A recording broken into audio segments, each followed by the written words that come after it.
With the deadly Ebola virus spreading fast on the ground in West Africa, the fight to tackle it has taken to the skies. As Business Secretary Vince Cable has been finding out, UK satellites are now being used for the first time to help respond to the disease. Britain's very much at the lead in the rescue effort. We're putting up 200 million to help on the ground with support for patients through our aid programme. But an additional source of support is using satellite images so that the people involved in the managing the containment on the ground have accurate maps, which they currently lack. 5 satellites built at this centre in Surrey are currently in orbit and being used as part of the International Charter for Space and Major Disaster.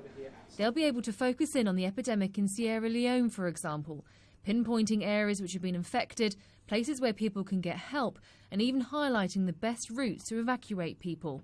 We're not quite sure exactly how all this is going to work, but we're testing out as much as we can and providing data to teams who may be working off of local maps that are decades old. And so the unique vantage point of space gives us the opportunity to provide them maps of urban sprawl, of infrastructure, and the valuable things that they'll need to know.